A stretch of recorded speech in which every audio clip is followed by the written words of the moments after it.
बेंगलुरु के दारुल उलूम सबीर उर रिशाद में जारी all India Muslim personal law board के 2 रोज़ा 29वें इजलास में मुमताज़ आलिम दीन मौलाना खालिद सैफुल्लाह रहमानी को आइंदा टर्म के लिए बाइत्तेफाक सदर मुंतखब कर लिया गया। वो बोर्ड के बानी अराकीन में से एक हैं और जनरल सेक्रेटरी की हैसियत से भी वो तवील अरसे तक बोर्ड की बेमिसाल खिदमत अंजाम दी। मौलाना खालिद सैफुल्लाह रहमानी हिंदुस्तान के जय्यद आलिम दीन की हैसियत रखते हैं।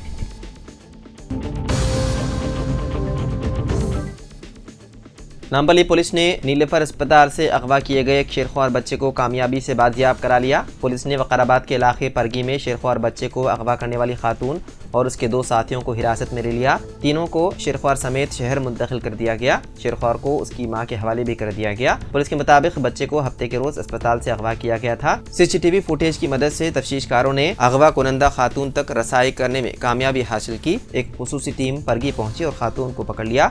मजीद तहकीकात है जारी।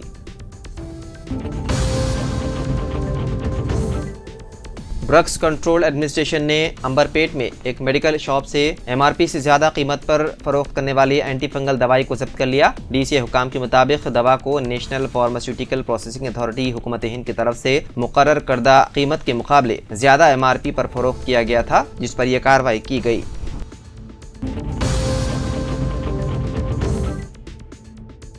नशे की हालत में एक शख्स ने हफ्ते की रात चंपापेट में ड्रंक एंड ड्राइव चेकिंग के दौरान ट्रैफिक पुलिस एहलकारों पर हमला करने की कोशिश। बताया गया है कि ये शख्स स्कूटर चला रहा था जब मीरचौक पुलिस की एक टीम जो चेकिंग कर रही थी ने उसे चंपापेट पर रोका और ब्रीथ एनालाइजर टेस्ट करने को कहा। ब्रीथ एनालाइजर टेस्ट से तस्दीक हुई कि मज़कूरा शख्स ने शराब नोशी की है। जब पुलिस ने गाड़ी को कब्जे में लेने की कोशिश की तो शख्स ने जारहाना अंदाज में सड़क पर हंगामा करना शुरू कर दिया और उसने एक पत्थर उठाया और पुलिस एहलकारों पर हमला करने की कोशिश की। इसके अलावा उस शख्स ने गाड़ी को भी आग लगाने की कोशिश की। ट्रैफिक पुलिस ने बिलाखिर गाड़ी को कब्जे में लेकर पुलिस स्टेशन मुंतकिल कर दिया। उस शख्स के खिलाफ शराब पीकर गाड़ी चलाने का मुकदमा कर लिया दर्ज।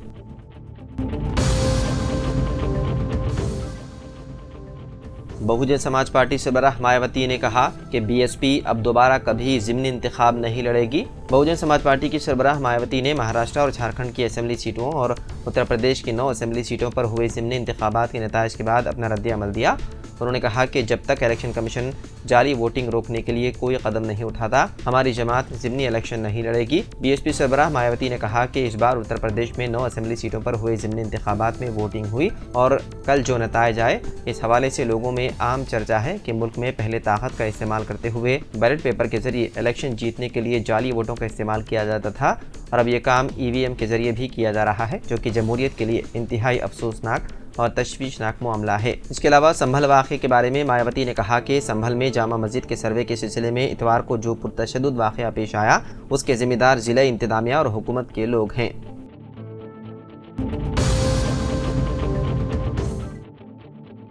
उत्तर प्रदेश के ज़िले संभल में इतवार को एक मस्जिद के सर्वे के खिलाफ शदीद झड़प हुई। ये सर्वे एक अदालत के हुक्म के तहत किया जा रहा था, जिसमें दावा किया गया था कि मुग़लों ने एक मंदिर को तोड़कर मस्जिद तामीर की थी। सर्वे टीम के शाही जामा मस्जिद पहुंचते ही सैकड़ों मुदाहिरीन जमा हो गए और सर्वे की मुखालिफत की। सूरत हाल उस वक्त पुरतशद्दुद हो गई जब हुजूम ने सर्वे टीम और वहां मौजूद पुलिस एहलकारों पर पथराव किया। जामा मस्जिद के इमाम ने मस्जिद के अंदर से ऐलान किया और मुदाहिरीन से अपील की कि वो मुंतशिर हो जाएं, लेकिन मुदाहिरीन एहतजाज जारी रखे रहे। पुलिस के आला अफसरान ने भी हुजूम को समझाने की कोशिश की, लेकिन नाकाम रहे और पथराव का सिलसिला जारी रहा। उत्तर प्रदेश पुलिस के आला ऑफिसर प्रशांत कुमार ने कहा कि पथराव करने वालों की शनाख्त करके उनके खिलाफ कानूनी कार्रवाई की जाएगी। तशद्दुद के बावजूद एडवोकेट कमीशन ने सर्वे मुकम्मल कर लिया। जिले मजिस्ट्रेट संभल ने कहा कि सर्वे के दौरान पूरे अमल की वीडियो और तस्वीर ली गई और कमीशन अपनी रिपोर्ट 29 नवंबर को अदालत में करेगा पेश। बताया जाता है कि मौके पर मौजूद कसीर तादाद में पुलिस दस्ते ने भीड़ को काबू में करने के लिए ताकत का भी इस्तेमाल किया। इस दौरान पुलिस के जरिए आंसू गैस के गोले भी दागे गए और हवाई फायरिंग भी की गई।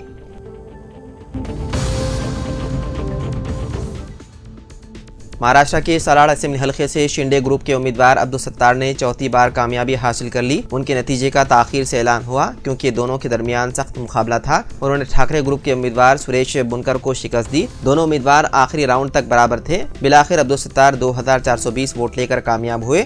सत्तार को 1,37,960 वोट मिले, जबकि सुरेश बनकर को 1,35,540 वोट मिले।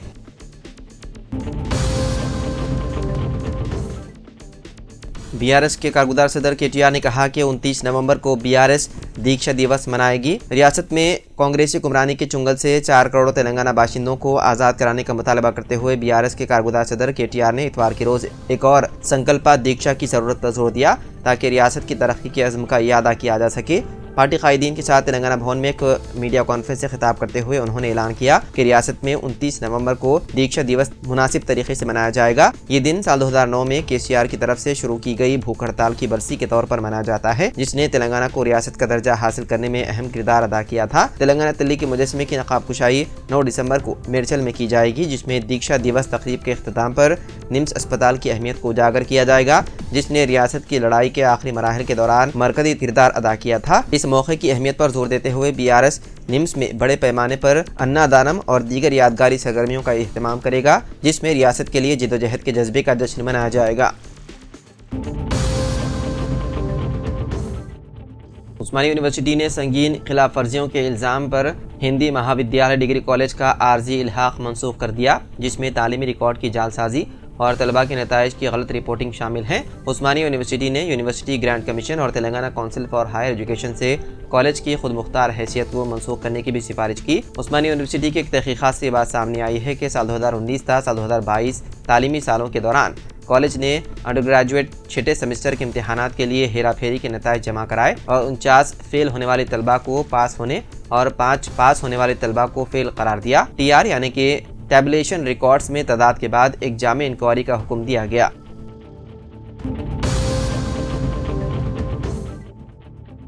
महाराष्ट्र में बीजेपी की कामयाबी फिरकापरस्ती और दौलत के पल पर हासिल करदा कामयाबी है। आम हिंदुओं को मुसलमानों के मुजाहरे पर खौफजदा करते हुए बीजेपी ने अपना काम किया।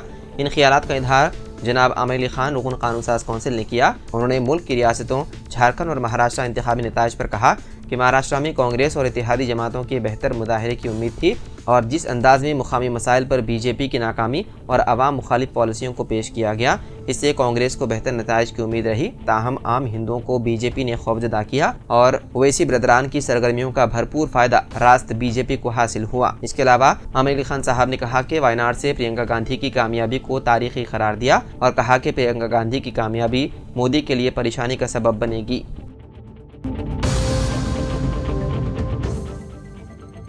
बीआरएस के वर्किंग प्रेसिडेंट व साबिक रियासती वजीर केटीआर के खिलाफ हैदराबाद की नामपल्ली खुसूसी अदालत में क्रिमिनल पिटीशन दाखिल हुई। केटीआर के खिलाफ सनतकार एस सरोजन रेड्डी ने क्रिमिनल पिटीशन फाइल किया। सरोजन रेड्डी ने बताया है कि अमृत टेंडर के खिलाफ झूठे बेबुनियाद इल्जामात आयद करने पर वो अदालत से रुजू हुए। सरोजन रेड्डी ने अपने पिटीशन में अदालत को बताया कि अमृत टेंडर्स के मामले में बीआरएस के रुकन असेंबली केटीआर ने अवाम को गुमराह करने के लिए झूठे इल्जामात आयद किए हैं। उन्होंने कहा कि साल 2011 में ही शोभा कंस्ट्रक्शन कंपनी कायम हुई। इस कंपनी के दीप्ति रेड्डी मैनेजिंग डायरेक्टर की हैसियत से खिदमात अंजाम दे रहे हैं। इस कंपनी में मेरा कोई शेयर नहीं है और न ही वो डायरेक्टर हैं। ताहम शोभा कंस्ट्रक्शंस को मुझसे जोड़ते हुए केटीआर ने अवाम को गुमराह करने की कोशिश की।